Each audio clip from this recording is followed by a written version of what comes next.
Pinalaya siya ng parents niya. Kasi mas gusto niya daw sumama sa boyfriend niya mahirap. Boyfriend na mahirap? Sino po ba boyfriend niya? Abay malay ko. Wala naman ako alam dun. Alam niyo po ba kung saan siya pwede nagpunta? Saan pa ba? E di sa boyfriend niya mahirap. I mean, saang lugar po? Hindi ko alam. Hindi naman ako yung boyfriend niya eh. Sige po, salamat. Ako ba yung tinutukoy nilang boyfriend na mahirap? Grabe naman sa mahirap ah. Saan ko naman kaya siya hanapin?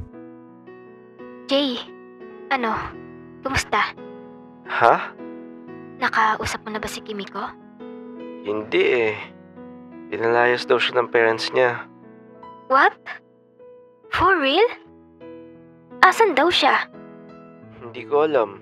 Tinanong ko din yung guard dun. Hindi niya din daw alam eh. Hala ka. Saan naman kaya magpupunta yun? Kawawa naman si Kimiko. Kahit ako, wala akong alam kung saan siya pwede magpunta. Willing ka bang hanapin si Kimiko? Oo naman. Hindi ko lang kasi alam kung saan ako magsisimula. Samahan kita. Ano? Samahan kita ka kung maghanap kay Kimiko. Paano? Wait lang ah. Kunin ko lang yung sasakyan ko. Sigurado ka ba? Oo, dyan ka lang. Nagantay ako sa labas ng bahay nila. At takting yan.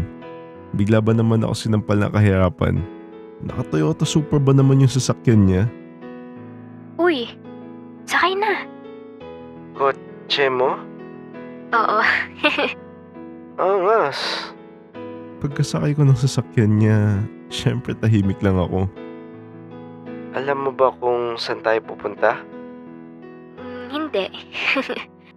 Pero wait, nakafollow kasi ako kay Kimiko sa IG niya. Try ko lang siyang stalk. Bakit naman? Doon kasi madalas nagpo-post si Kimiko kung saan siya nagpupunta. Sige. Kinuha niya yung phone niya sabay may pinipindot siya doon. Ito, sa Baguio. Try natin puntahan tong lugar na to. Teka, Baguio? Ang layo naman ata nun. Ano naman? Kaya nga tayo may car, di ba? Sure kang pupunta tayong Baguio? Oo nga. Ano? Gusto mo ba talagang makita si Kimiko? Oo, syempre. So, tara na.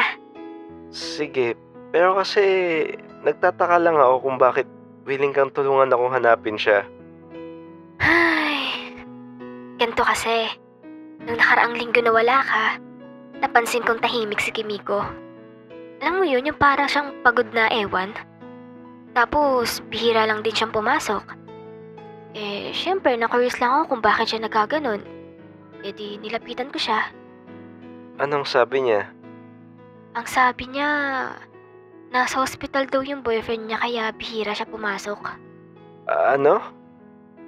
Nagtataka nga ako eh. Ikaw ba yung tinutukoy niyang nasa ospital? Oo ata. Ata. So, nasa ospital ka talaga at wala ka sa province niyo. Oo. What? Loko to. Ano bang nangyari sa'yo? Mahabang kwento eh. Okay lang kahit mahabang kwento. Malayo pa naman pupuntahan natin eh. Kwento mo na. Nag-break kasi kami ni Kimiko. Then after nun, nakita ko na lang siya may kasamang ibang lalaki. Syempre, sa sobrang sakit, lumabas ako ng school. Tapos, ayun na. Anong ayun na? Disgrasya ako. Wait. Nabunggo ka ng sasakyan? Oo. Tumpak. Ikaw nga yung pinupuntahan ni Kimiko. Hindi niya ba nasasabi sa'yo na ako yung pinupuntahan niya? Hindi eh. Sabi niya, BF niya lang daw. So, ano pala nangyari sa'yo after nun? Hindi ko alam. Nagising na lang ako nun at sabi ng doktor 2 weeks na akong tulog. OMG. You mean, Na-comatose ka for 2 weeks? Oo. Oh my God ka, girl! Eh di wala kang ligo ng 2 weeks.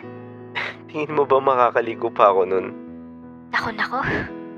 Buti, buhay ka pa. Himala na lang talaga na nagising ako. Grabe naman pala. Ikaw ata dahilan kung bakit pinalaya si Kimiko. Bakit naman? Nagpunta kasi yung parents ni Kimiko sa school nun. At hinahanap daw yung boyfriend niya. In short, ikaw yung hinahanap. Bakit naman? Sabi ko nga sa'yo, hindi masyado pumapasok si Kimiko. Ayun, baka siguro nalaman ng parents niya. Tsaka nalaman din ng parents niya na may BF si Kimiko. Pinagbabawalan pala siya mag-BFT. Ako pala talaga may kasalanan kung bakit siya pinalayas. Kasalanan ko din pag may nangyaring masama kay Kimiko. Sa loob ng 2 weeks, walang ginawa sa Kimiko kundi bantayan ako sa ospital. Tingin mo ba nandun siya sa Baguio? Di ko sure. Paano yan? Eh di, sa ibang lugar naman tayo maghanap. Okay lang ba sa'yo? Oo naman. No problem. Wala din kasi akong ginagawa sa bahay. Matagal ko na din kasing gustong igala tong sasakyan ko. Thank you, Yana. Wala yun. Basta, sagot mo na panggas. Ano? Joke. Loko talaga tong babaeng to. Pero kahit pa paano magaan sa loob ko kausap si Yana. Akala ko lang pala talaga na maarte siya pero hindi pala. Feel ko siya yung kalog sa mga magkakaibigan. Hindi ka maboboring kapag kausap mo siya. Bukod doon, sobrang bait din niya. May number ka ba ni Kimiko? Ay, oo nga pala. Di ko naisip yun.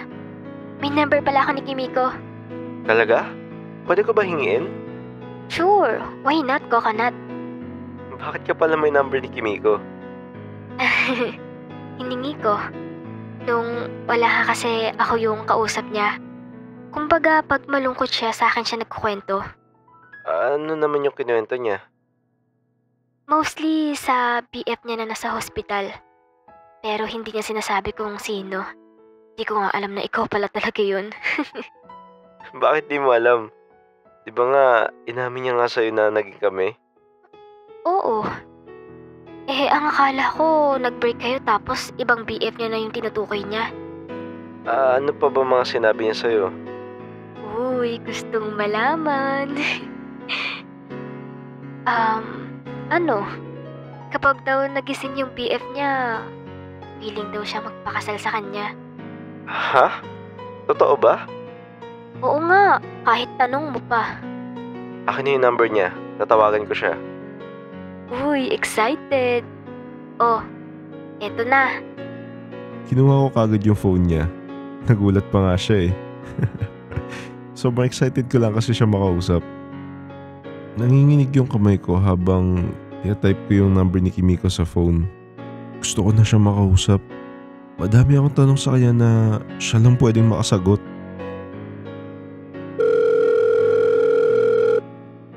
Hello? Kimiko? Ikaw ba yan? Sino po sila?